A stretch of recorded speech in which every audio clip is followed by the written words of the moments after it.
3. ¿Listo? Sí, señor. Paz inverencial, buenas noches para todos los hermanos que me están escuchando. En los diferentes países de América Latina, en el continente europeo, en el continente asiático y en el continente de África, en algunas partes nos escuchan. Para ellos un cordial y caluroso saludo. Y para todos nuestros hermanos en Colombia que también nos escuchan, un gratísimo saludo a todos ellos. Hoy estamos en la última cátedra del libro titulado La Gran Rebelión, cuyo título es El Santo Grial.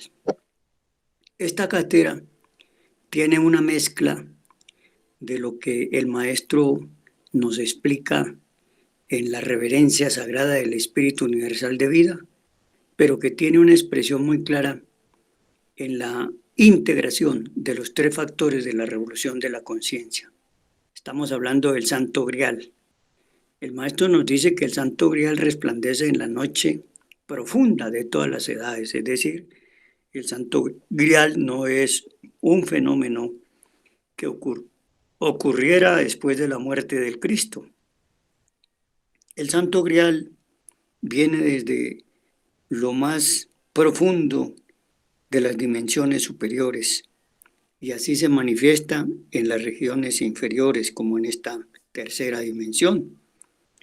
Y conocimos de este misterio porque el maestro Samael nos lo revela y nos dice claramente de que este Santo Grial fue buscado por los caballeros en la Edad Media, en la época de las cruzadas, y que lo buscaron pero inútilmente porque ellos no sabían realmente qué era el Santo Grial.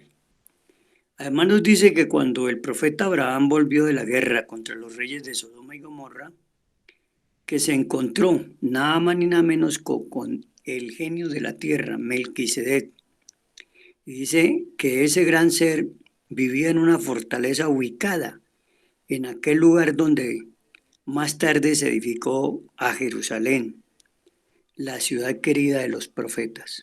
Allí estaban. Y que además la leyenda de los siglos, y nos lo explica el maestro diciendo que lo saben los divinos y los humanos, que Abraham celebró la unción gnóstica con el comportamiento, con el compartimento del pan y del vino en presencia de Melquisedec.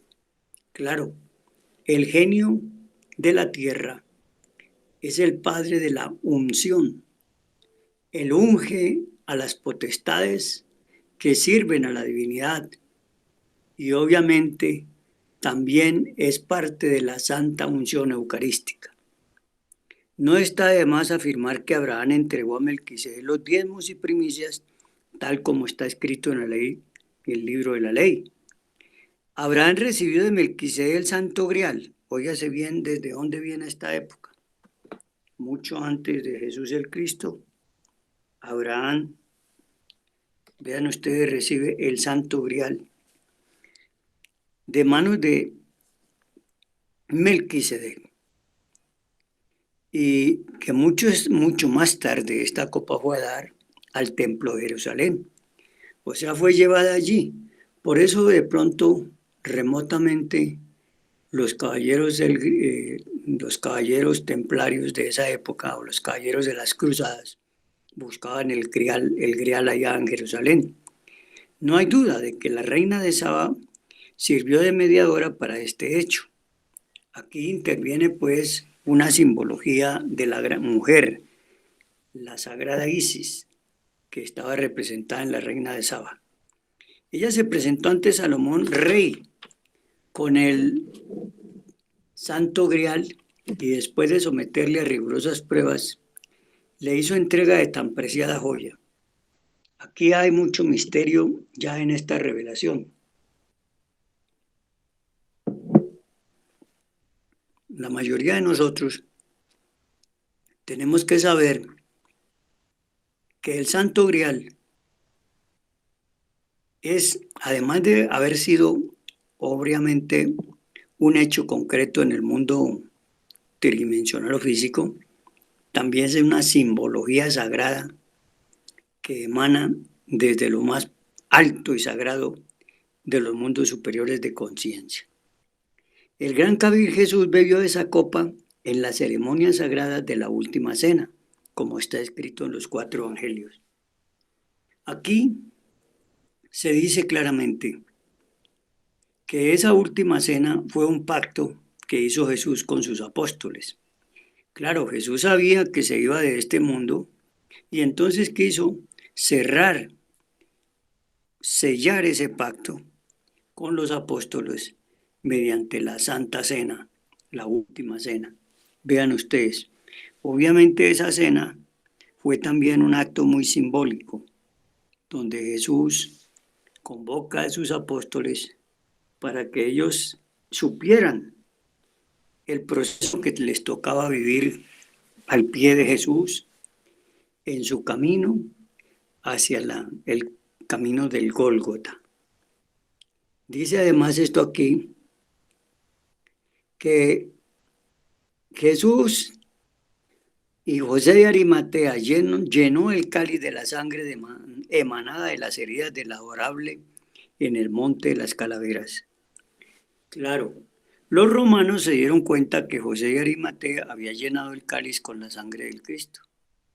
Y antes de que se hiciera uso de eso, la policía romana fue y allanó la morada de José de Arimatea, precisamente para comenzar este cáliz, que obviamente no halló ni encontró, porque José de Arimatea había tomado las medidas de precaución y no iba a permitir semejante situación.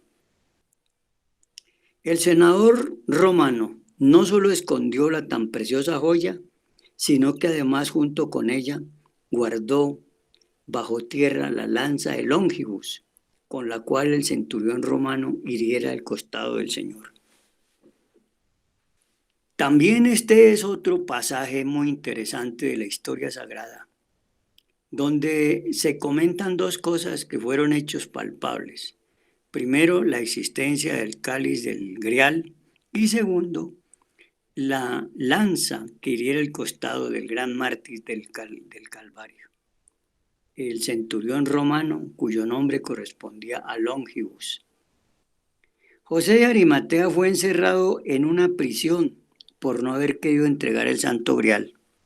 No solamente los soldados romanos,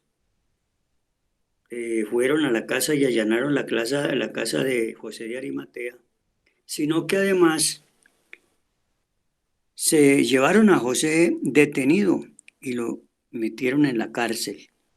Vean ustedes, cosa tan horrible le pasó al pobre José. Cuando el citado senador salió de la cárcel, se marchó para Roma portando el Santo Grial. Ya José de Arimatea sabía cuál era el destino del Grial y se fue con él. Obviamente, con la intención de ayudar a los apóstoles y a los cristianos que ya se encontraban en Roma. Pero se dice que al llegar José de Arimatea a Roma, encontró la persecución de Nerón, el emperador Nerón, contra los cristianos, y se fue por las orillas del Mediterráneo. Es decir, cuando él vio lo peligroso que era entrar a Roma con ese cáliz, entonces él prosiguió por las orillas del Mediterráneo, bordeando el mar Mediterráneo. Una noche en sueños se le apareció un ángel y le dijo: este cáliz tiene un gran poder porque en él se encuentra la sangre del Redentor del mundo. Oiga bien lo que ya le anunció este ángel sagrado. José de Arimatea, obedeciendo órdenes del ángel, enterró el cáliz en un templo ubicado en Montserrat, Cataluña, España. Este templo es muy comentado. Todos los esoteristas a través de todos los tiempos han hablado de este templo. Y ese templo ahora se encuentra en estado de Ginas. ¿Por qué? Porque quisieron atentar contra él y no pudieron, pero está ahí en el mismo sitio, en estado de Ginas, en el cual lo pueden visitar las gentes que tienen ya los cuerpos para desplazarse por esos mundos superiores. Con el tiempo tal cáliz se hizo invisible junto con el templo y parte de la montaña, lo que les estaba diciendo. Al poco tiempo de ocurrir esto, por muchos intentos que hicieron al templo de Montserrat, entonces este templo fue pasado a estado de Ginás. Vean pues ustedes lo que les he venido leyendo aquí en este corto trayecto sobre lo que significa o simboliza el Santo Grial. El Grial es el símbolo del cáliz y vamos a ver en otro libro del maestro algunos apartes sobre este tema tan interesante. En el libro titulado Rosa Ígnea encontramos en el capítulo 5 el cáliz. Y dice el maestro en este libro lo siguiente: recuerda, hermano mío, que el cáliz representa la mente del hombre. El cáliz representa la mente del hombre. Eso es muy interesante. Aquí el maestro nos está hablando en dos idiomas. Primero, nos habla del cáliz representado en la mente del hombre. Pero cuando él habla del hombre, no está hablando del humanoide, está hablando de un gran iniciado que ya conoce los misterios y que sabe cómo manejar ese cáliz. El Santo Grial que existe en el templo de Montserrat, miren ustedes, la coincidencia está clara, está lleno de sangre del Redentor del mundo. También lo dijo el ángel que le anunció a José de Arimatea a dónde debía llevar ese cáliz. De manera que ahí se ve claramente cómo el maestro Samael nos explica con gran claridad lo que es este Santo Grial. Por eso he tomado la idea de hablar un poco de este tema para que los estudiantes que nos escuchan sepan claramente de qué es lo que nos habla el maestro Samael en esta cátedra del Santo Grial. Dice entonces, el Santo Grial que existe en el templo de Monserrate está lleno de sangre del Redentor del mundo. Y mire lo que nos dice: tu cáliz es tu cerebro, y el cerebro es el instrumento del cuerpo mental. Entonces, a veces me he puesto a observar por alguna enseñanza que me diera el maestro Garauchines de cómo en el rostro del hombre y de la mujer se puede ver la simbología de ese cáliz que tiene que ver precisamente con el cerebro. Y esto es en el rostro. Se los digo porque lo he evidenciado en muchas ocasiones y ustedes también lo pueden hacer. Es cuestión de detenerse un poco a observar. Habrá algunas personas que no les es fácil a ustedes identificarle nada, o en ustedes mismos frente a un espejo. Eso es posible.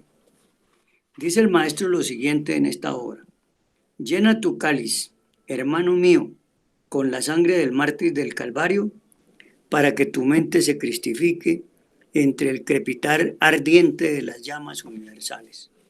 Bueno, cuando el maestro explica esto, seguramente muchos estudiantes querrán irse en búsqueda del Santo Grial para tener la oportunidad de tener la sangre del Cristo en nuestro propio cáliz.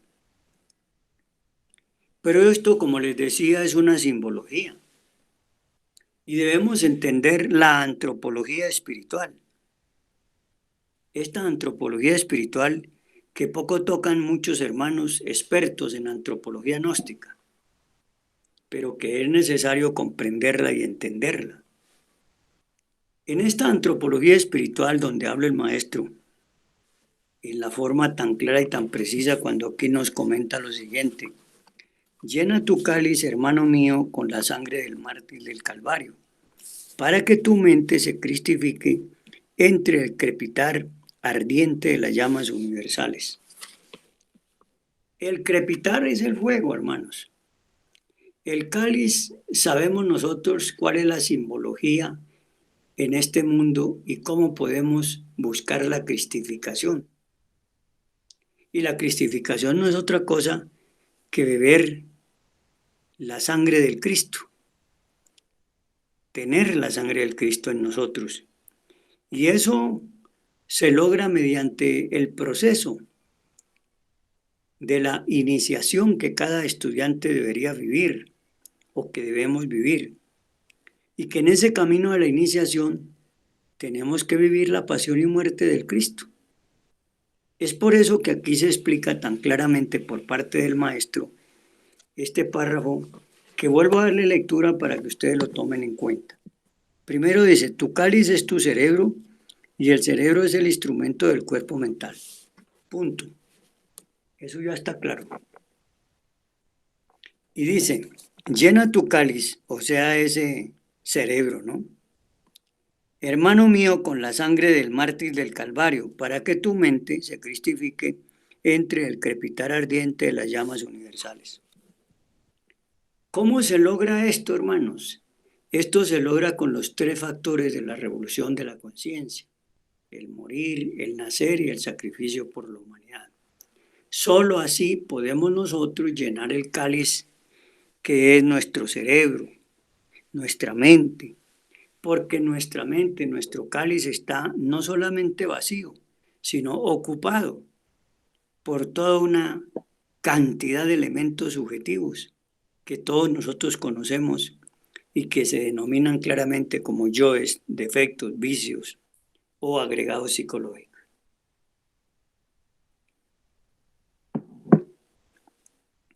Ahí tenemos, pues, hermanos, una explicación muy clara de lo que significa o simboliza claramente para nosotros esto del cáliz sagrado del Santo Grial. Vean ustedes, pues, lo que les decía al principio cuando empezamos a hacer esta cátedra, cómo es de urgente y necesario que nosotros vayamos comprendiendo en los niveles de conciencia, que vayamos despertando todos estos misterios para que de esta manera podamos reafirmarnos en el trabajo de los tres factores de la revolución de la conciencia. Porque cuando nosotros vamos entendiendo estos procesos, entonces nosotros podemos ir avanzando. De lo contrario, nos quedamos estáticos. Ahora, muchas veces nosotros queremos ya estar en las superiores dimensiones, en haber recorrido las iniciaciones mayores, cuando realmente a lo mejor no hemos salido ni de las menores. De manera que el trabajo es muy claro y muy preciso. Se necesita con urgencia cristificar, buscar la cristificación. Y el maestro lo explica de una manera muy simbólica, pero muy patética en este capítulo de este libro. Llena tu cáliz, hermano mío, con la sangre del mártir del Calvario. ¿Qué es la sangre del mártir del Calvario en este proceso? Son todos los sufrimientos, las amarguras, todos esos sufrimientos, amarguras, trabajos difíciles, pruebas o caídas o simplemente las tentaciones terribles en las que caemos. Todo eso, si lo logramos superar, si lo logramos, digamos, transformar, y a pesar de que estemos muy derrotados y muy caídos en el piso, y somos capaces de lograrnos parar, así nos pongan ante una situación escandalosa, perversa, degenerada ante el mundo, porque hasta eso nos pueden poner. El demonio es tan astuto que él nos hace caer en unas tentaciones que nunca jamás en nuestra vida nos podríamos haber imaginado que ahí caeríamos, pero caemos. ¿Y por qué caemos ahí? Porque el demonio quiere, por todos los medios, desacreditarnos y desacreditar la enseñanza. Pero también tenemos la otra perspectiva que el maestro nos explica, y es que de las peores crisis, de las crisis más difíciles que tengamos, podemos salir victoriosos y triunfantes y ganar grados de conciencia. Pero eso es difícil, hermano. ¿Quién va a pensar que va a ganar grados de conciencia porque lo estén difamando, porque lo estén desacreditando, porque lo estén calumniando y poniendo en la picota pública y hasta amenazándolo o tratando de meterlo en una cárcel o de llevarlo al cementerio o de crearle una horrible enfermedad, en fin, tantas cosas que se pueden venir y que uno, lamentablemente, por no estar un poquito despierto, cae en esas tentaciones horribles de estos demonios rojos de sed y entonces la situación se vuelve muy compleja y muy difícil. Pero si fuésemos capaces de hacer un estudio inmediato con las fórmulas que el maestro nos entrega, cuando él nos dice que cuando estamos en esas crisis difíciles y muy complicadas, que casi nunca les vemos ningún fin ni ningún arreglo, tenemos que recurrir a lo que él denomina la disolución de los problemas, donde él nos dice que los problemas no se resuelven, los problemas se disuelven. Y eso es difícil que lo entendamos y lo aceptemos. ¿Por qué razón? Porque siempre nosotros estamos funcionando con la razón y con la lógica. Y la razón y la lógica no admite bajo ningún punto de vista que una deuda que tengamos, que una denuncia penal o civil que tengamos, es algo mental. No, el ego no le gusta eso. El ego va a decirnos siempre que ese es un problema que usted tiene y que por culpa de ese problema usted va a pasar por terribles amarguras, por terribles desencantos. Y entonces ahí nosotros, como no tenemos el conocimiento apropiado, como no sabemos los métodos para defendernos o mejor, para transformar estos aspectos, entonces nosotros nos entregamos al dolor, a la angustia, a la tristeza, a la amargura, y el ego se instala en nuestros tres cerebros y empieza a crearnos lo que el maestro denomina el batallar de los opuestos, la lucha de los opuestos, la lucha de las antítesis. Y ahí nos tienen, incluso aún se llegue a resolver la situación que tengamos, una vez resuelta, sigue todavía eso latente ahí en los tres cerebros. ¿Por qué?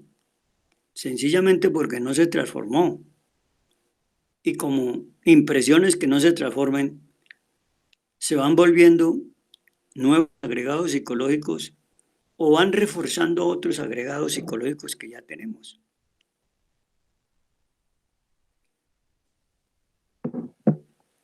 Vean ustedes lo complicado que es esto. ¿Por qué decimos eso? Porque alguien que tenga una deuda muy grande y no la pueda pagar y no tenga como ni nada y que vea amenazados sus bienes y los va a perder, pues no va a estar muy contento, va a estar muy preocupado, va a estar muy difícil de que él encuentre algún momento de reposo y de armonía. No lo vamos a tener. Lo mismo cuando por alguna razón estamos amenazados de ir a una cárcel. Tampoco vamos a estar tranquilos, porque los agregados psicológicos que están en los tres cerebros, ellos no descansan, atormentando a la persona, creándole a cada instante momentos permanentes de temor, de miedo, de angustia, de zozobra, de ansiedad terrible. Eso es muy complicado y se lo digo yo porque lo he tenido que vivir y aún me toca vivirlo con mucho cuidado. Pero si llegado el caso tuviese que pasar por esas torturas y esas dificultades, pues de pronto soy capaz de pasar. Pero los que me conocen, las gentes que lo han visto a uno, etcétera, etcétera, no perdonan eso. Y dicen seguramente, ese señor es un demonio, ese señor es un satán, ese señor no fue capaz con la enseñanza, ese señor lo perdió todo. ¿Acaso no hemos visto que así se ha censurado incluso a los grandes iniciados. De manera que, ¿qué puede esperar uno que es un insignificante insecto de la tierra? Porque ni siquiera a gusano podemos aspirar. El gusano es grande, tal vez un insecto.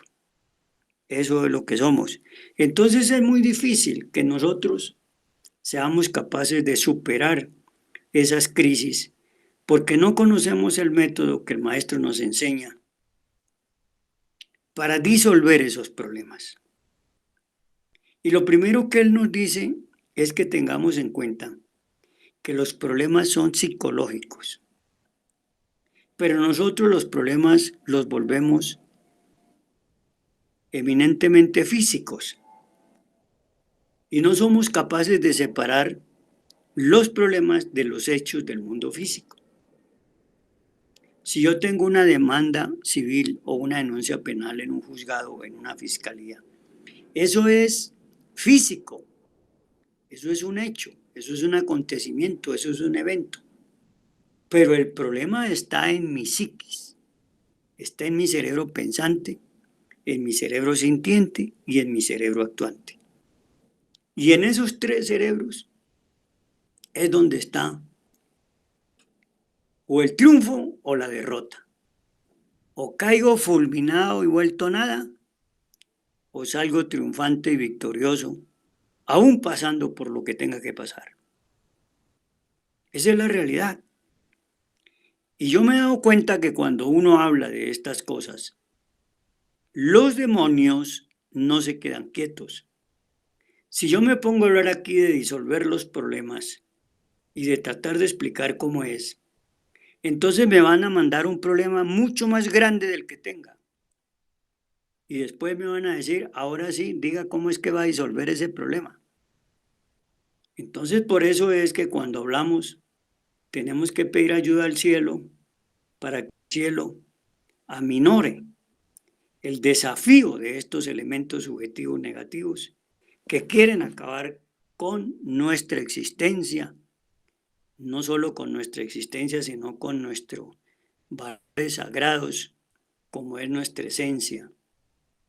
Esa es la terrible realidad, y por eso esta cátedra, cuando se nos habla del cáliz, ese cáliz que hay que cristificarlo, es precisamente el trabajo de la revolución de la conciencia el que tenemos que hacer para poder llegar a cristificar ese cerebro, ese cáliz llamado cerebro.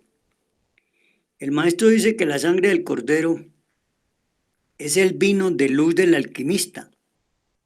La sangre del cordero es tu semen. Fíjense ustedes hasta dónde llega el maestro a expresar con tanta claridad aquí la simbología, como le decía yo ahora, de la antropología espiritual de esta energía sublime y sagrada.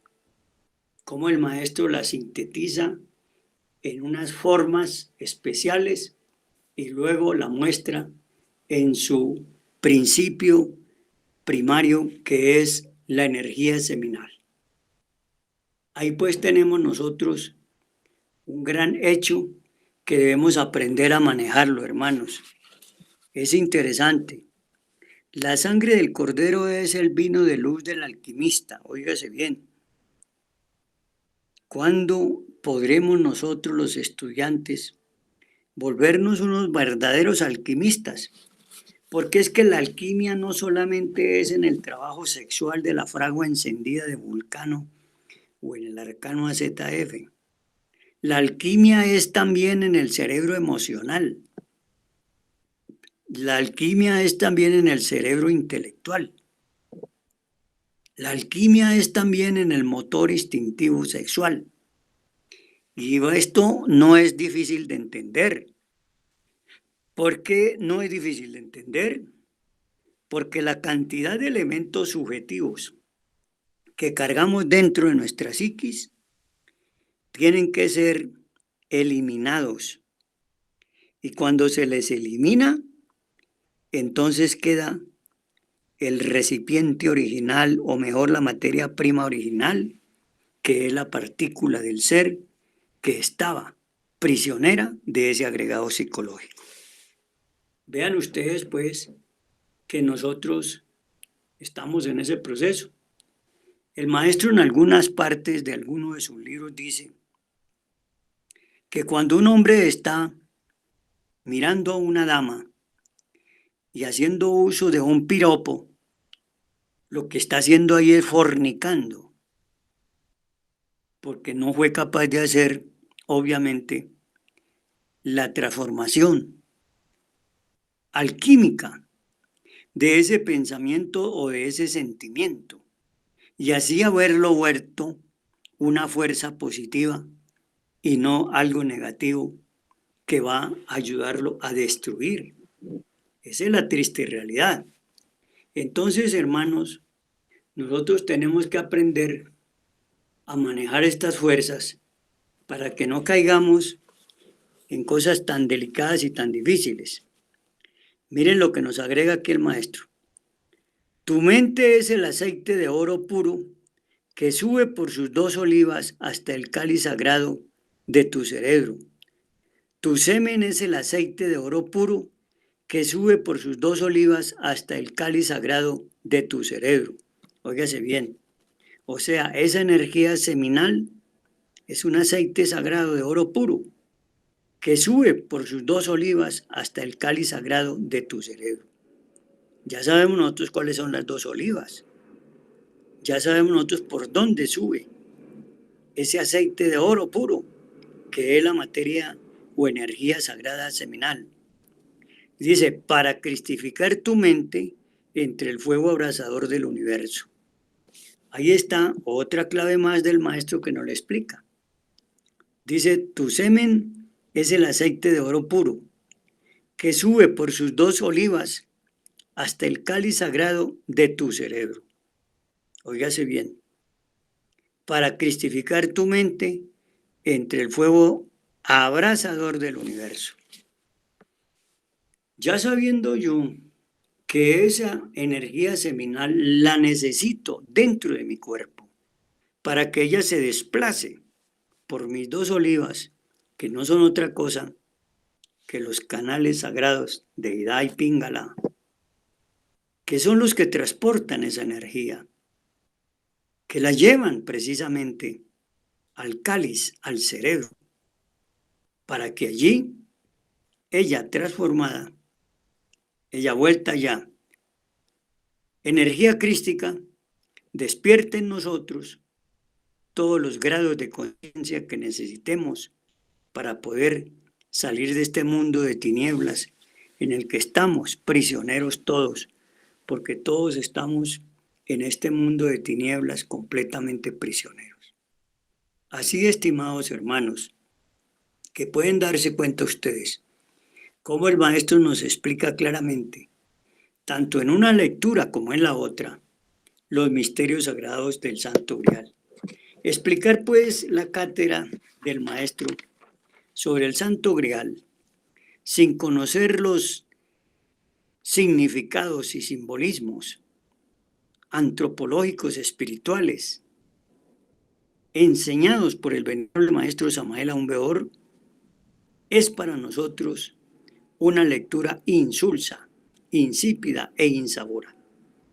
Pero cuando ya nosotros tenemos un poco de conocimiento sobre estos misterios sagrados, de la simbología de ese cáliz, de ese santo grial, y que no podemos decir que es en sí un cáliz físico total, no, existió y existe ese cáliz, claro que sí, tal como existió la pasión y muerte de Jesucristo, pero que nosotros sabemos que la pasión y muerte de Jesucristo es un drama cósmico, que no solamente se celebró en el planeta Tierra, se ha celebrado en muchos mundos, y el Cristo ha padecido por nosotros en muchos mundos.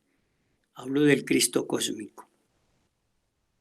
Aquí lo encarnó un gran ser, el Señor Jesús de Nazaret, ese gran Señor que tuvo la grandeza de prepararse para poder llevar a cabo esta gran misión cósmica de devolverle a los habitantes del planeta Tierra el perdón de la divinidad por el pecado capital, el pecado original, y de interceder por la equivocación de esos seres sagrados que vinieron a la Tierra a arreglar una situación de equilibrio planetario, pero que en el arreglo que hicieron frente al ser humano lo dejaron contaminado.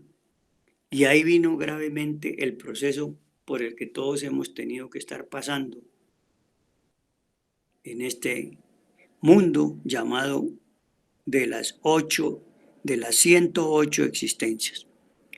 De manera que sobre esta base tenemos todos nosotros que darnos cuenta que el trabajo que tenemos que hacer es un trabajo profundo. Ojalá pudiésemos hacerlos en una existencia. El maestro nos dice que se puede, y yo creo que sí. Sí se puede porque lo han hecho otros grandes iniciados y nosotros podríamos hacerlo también. Así que en base a esa circunstancia, nosotros tenemos que trabajar muy duro para lograr por todos los medios salir adelante en este proceso de la redención que debemos hacer del Cristo cósmico en nosotros. Hay que redimirnos, y eso solo es posible viviendo los 3 factores de la revolución de la conciencia. No es de otra manera, hermanos. No olviden entonces ustedes la historia que el maestro nos cuenta, cómo el Santo Grial no es de esta época, ni es solamente la época de la antigua Palestina, ni siquiera de las razas anteriores. Esto proviene desde los mundos superiores de conciencia. Incluso el maestro Samael, en el libro titulado Apuntes secretos de un gurú, nos habla de la misa gnóstica que debería hacerse en los hogares. Y ahí nos explica cómo esa energía, la sangre de Cristo, el cuerpo de Cristo, de ese Cristo cósmico, desciende desde los mundos superiores de conciencia, recorriendo los planos de conciencia o los niveles de conciencia, esos planos por donde va pasando hasta llegar a este tercer plano donde nos deposita su energía en el cáliz y en el pan que el sacerdote debe consagrar en la Santa Misa. Vean ustedes hasta dónde llega pues estos misterios. No es cualquier cosa analizar esta cátedra del Santo Grial. Muchos nos podemos conformar con leerla y de pronto hasta dar algunas explicaciones, pero es mucho más profundo que eso. Por eso hemos querido que estas cátedras que hacemos tengan el ingrediente de toda la integración de la doctrina, para que los estudiantes que nos escuchan se den cuenta que no solamente es leer un libro, sino que hay que integrar todo el conocimiento del maestro nos da para así poder salir adelante. Esa es la verdad, hermanos, y por ese camino es que tenemos que seguir, cueste lo que cueste y pase lo que pase. Así que cuando el maestro nos habla de Abraham, cuando derrota a los reyes de Sodoma y Gomorra, cuando se encuentra con el sumo sacerdote Melquisedec, cuando él comparte el pan y el vino en la unción eucarística con el sumo sacerdote Melquisedec, hablo de Abraham, siendo Abraham obviamente el eterno de los eternos, porque es el ser sin principio y sin fin. Es el gestador y creador del ordenamiento sagrado de las fuerzas que ungen al sacerdote, a la sacerdotisa, a todos los seres que se entregan en nombre del Cristo a cumplir la misión de redimirse ellos y ayudar a redimir las almas. Esa es la gran verdad. Y fíjense que también nos dice que Abraham recibió de Melquisedec el Santo Grial. O sea, Melquisedec fue y ha sido de los portadores sagrados del Santo Grial. Vean ustedes. Luego el maestro nos narra sobre la historia de la reina de Saba, que visita al rey Salomón y después de múltiples pruebas le hace entrega del cáliz sagrado al rey Salomón. Esa es otra explicación muy interesante. Y dice también que el Maestro Jesús bebió con los apóstoles, bebió ese cáliz sagrado, bebió en él por el pacto de su sangre que hizo con los apóstoles y de su cuerpo. Así que, si nosotros pudiésemos ser más profundos, encontraríamos que Jesús el Cristo, ese gran ser de seres, imprimió en la última cena, en esas especies del vino y el pan, el cuerpo y la sangre de Cristo. Esa fue una alquimia trascendente. Ese fue un pacto sagrado que hicieron él y sus apóstoles. Así que sobre esto es muy interesante que nosotros tengamos un poco de lentitud para analizar estos procesos crísticos sagrados.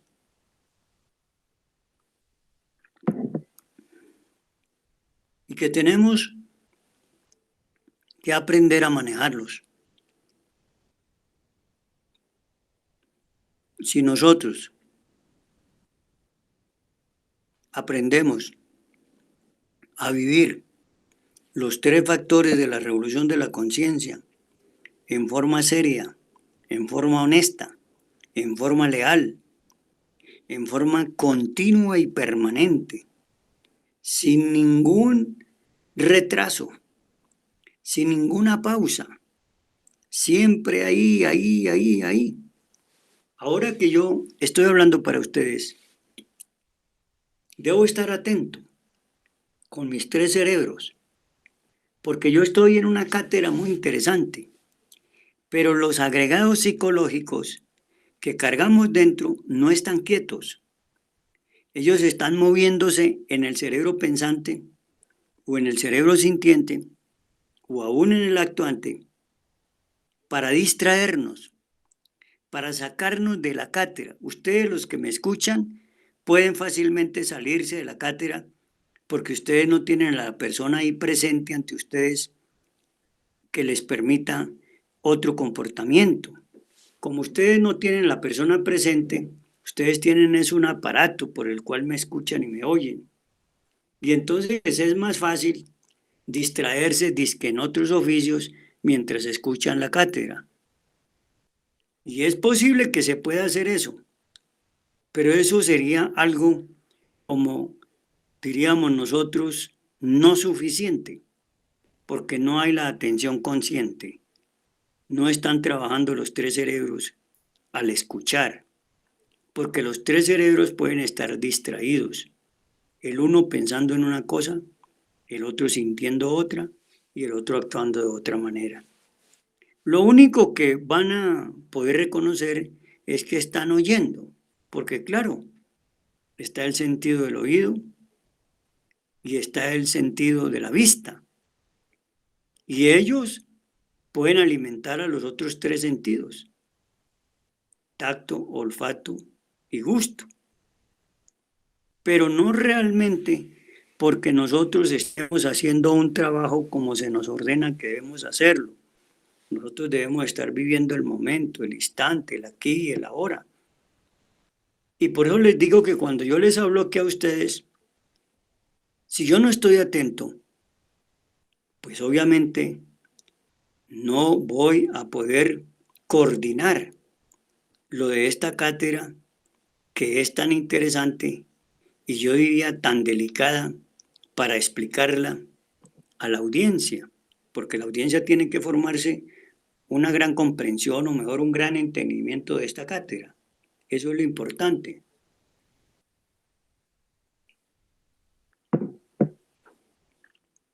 Así que vean ustedes cómo podemos nosotros mirar claramente este trabajo y darnos cuenta de lo que realmente nos está pasando.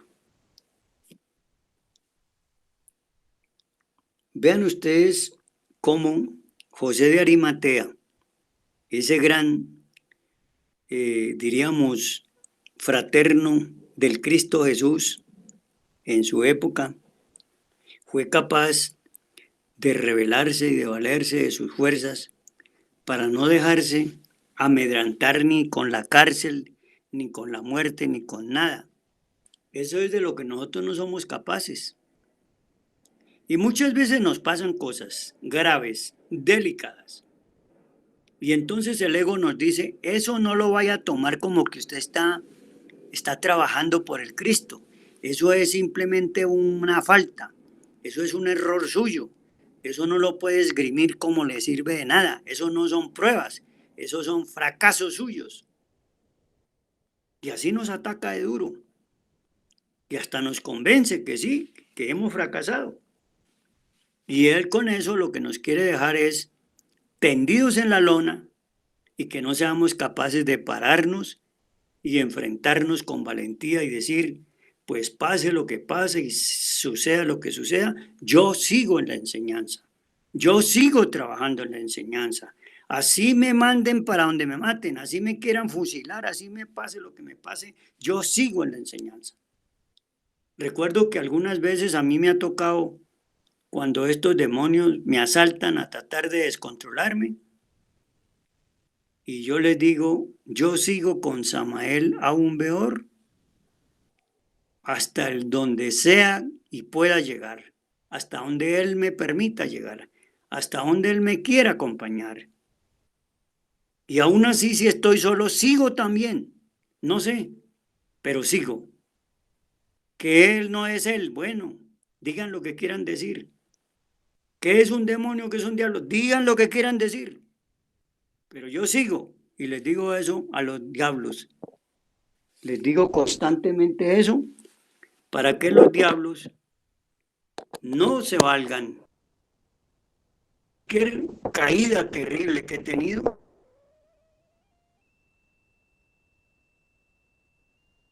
Enseñanza. Eso no se los voy a permitir. Y es bueno que ustedes lo sepan para que así de la manera podamos nosotros entonces superar cualquier circunstancia difícil que tengamos en esta vida. Nos van a pasar cosas, claro que sí, y cosas difíciles. No crean que no. Así nosotros posemos de ser unos buenos ciudadanos, unos grandes personajes o unas personas muy rectas y muy correctas, nos van a tentar, hermanos. Y posiblemente vamos a caer en una tentación. Unos caen por el dinero, otros caemos por el sexo, otros caemos por la ambición, otros caemos por la ira, otros caemos por la codicia, otros caemos por el orgullo, otros caemos por la mentira, otros caemos por la gula. En fin, hermanos, ahí están los 7 pecados capitales, con todos sus vicios y defectos menores que nos acorralan por todos los medios para de esa manera tratar de dejarnos en ridículo. Y no solamente hacen eso por acabar con nosotros, sino que lo hacen para acabar con la enseñanza. Yo recuerdo cómo atacaron de feo al venerable maestro Gargauchines, con escándalos hasta de tildarlo de violador, de atropellador, de cuánta cosa se les ocurrió decir. Y este hombre, con esa gran fuerza y esa virtud y voluntad, se mantuvo firme y siempre usaba la frase aquella tan bonita de don Tomás de Kempis,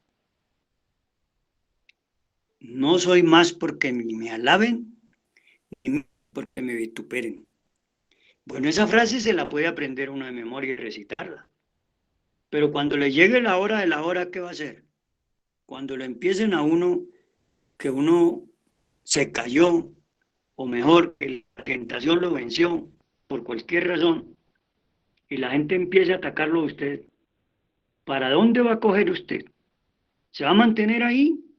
¿O simplemente va a buscar un momento para acabar con su cuerpo físico? ¿O simplemente se rinde y ya no quiere volver a saber más ni de dar la enseñanza ni de volver a la enseñanza? Cualquiera que sea la circunstancia, tenemos que tener la fuerza del Cristo vivo en nosotros para afrontar a ese cachón, a ese Colón que nos puso en la tentación y nos tiró al suelo y no nos quiere dejar levantar o parar. Ese es el trabajo que tenemos que hacer. Que nuestros hermanos gnósticos nos repudian. Bueno, pues que nos repudien. Nosotros seguiremos haciendo el trabajo, así sea en forma alejada de cualquier institución gnóstica, pero siempre, siempre convencidos de que nosotros tenemos que seguir adelante. No contra nadie, porque hay hermanos que cometen graves errores y entonces salen a justificar sus errores atacando a las instituciones. Y eso no es correcto. Si yo cometí un error, cometí ese error y no tengo por qué atacar a la institución. Que la institución siga su marcha. Yo me tengo que desprender de esa institución para no perjudicar a la institución. Pero pasado un tiempo, si las circunstancias lo permiten, puedo volver a pedir acceso a la institución si ya fui capaz de superar esas cosas. Eso es lo que tenemos que hacer, distinguidos hermanos. Eso es lo fundamental, eso es lo necesario. Es por ahí el camino por donde podemos realmente nosotros seguir avanzando. Yo he tenido unas 2 etapas en mi vida en las que me han querido sacar de la enseñanza gnóstica samaeliana, por calumnias, por injurias, por verdades, por mentiras, por lo que se sea. Y en una ocasión estuve un poco de tiempo quieto. Yo creo que estuve por lo menos un par de años quieto, pero sin abandonar la enseñanza. Yo tenía grupos pequeños de gente con las que hablaba y estaba. Hacía mis trabajos personales, dialogaba con gente, etc. Luego volví otra vez y entré a la enseñanza y entré a liderar una institución. Después me quisieron sacar de esa institución y tuve que entregar las llaves de esa institución y decir, cuando ustedes no puedan con esta institución de sacarla adelante, me llevan las llaves a mi oficina que yo me hago cargo de ella. Y pasaron unos 3 meses y allá a mi oficina llegaron con las llaves porque no pueden sostener la institución, después de que me habían sacado a mí de allá, por todo lo que quisieron decir contra mí. Sin embargo, yo fui, retomé la institución y hasta el sol de hoy la hemos mantenido por más de 30 años. Y aspiro a que el cielo me permita no tenerme que volver a retirar de la institución. Pero si por algún caso se presentara un escándalo, una cosa difícil que afecte a la institución, sería el primero en retirarme prudentemente, pero sin atacar a nadie. Esa es la verdad. De manera que dejamos ahí, hermanos, estas explicaciones de esta gran cátedra que el maestro Samael nos está explicando, que se titula El Santo Grial. Y quiero terminar la cátedra con la lectura siguiente. Tu semen es el aceite de oro puro que sube por sus 2 olivas hasta el cáliz sagrado de tu cerebro, para criticar tu mente entre el fuego abrasador del universo. Vean ustedes, cuando el cáliz está vacío, es el grial negro óigase bien, cuando el cáliz está vacío, es el grial negro, óigase bien, es el grial de la sombra, es el grial de las tinieblas. ¿Cuándo está mi cáliz vacío? Pues sencillamente, hermano, cuando estoy desperdiciando las energías sagradas, cuando estoy botándolas y acabando con ella, he desocupado o estoy desocupando mi cáliz y lo estoy volviendo sombra, lo estoy volviendo tinieblas. Vean ustedes lo grave que es esto. Por eso el maestro, entiendo yo que puso esta cátedra de final para que la pudiéramos asimilar con todo lo que nos enseñó en educación fundamental, en la psicología revolucionaria y obviamente en esta obra de la Gran Rebelión. Y además nos entregó otros 3 libritos muy interesantes, que son Introducción a la Gnosis, El despertar del hombre y el del maestro Guerruchín es La revolución de la conciencia. Así que, estimados hermanos, hagamos un esfuerzo para que podamos ser verdaderamente agentes de un cambio real y definitivo, de una transformación radical, contra todos los, diríamos, obstáculos que la vida nos presente, malos, buenos, terribles, perversos, degenerados, siempre mantengámonos firmes, hermanos. Así nos califiquen de lo que se sea, así hayamos caído en una trampa, no importa. Lo importante es salir de esa trampa. ¿Cómo? Con esfuerzo, con voluntad, con respeto, con trabajo consciente. No importa que caigamos. Ya lo ha dicho y lo han dicho los grandes iniciados y lo dijo Jesús el Cristo muy claro. Tenemos que aprender a pararnos, a levantarnos, para que así de esa manera logremos una superación total. Dejo pues hasta ahí la cátedra y les agradezco infinitamente, hermanos, el haberme escuchado en esta noche, en esta cátedra, que como bien dijimos, es la última cátedra del libro titulado La Gran Rebelión. ¿Y cuál es la Gran Rebelión? Mediten sobre eso, hermanos. Paz inverencial.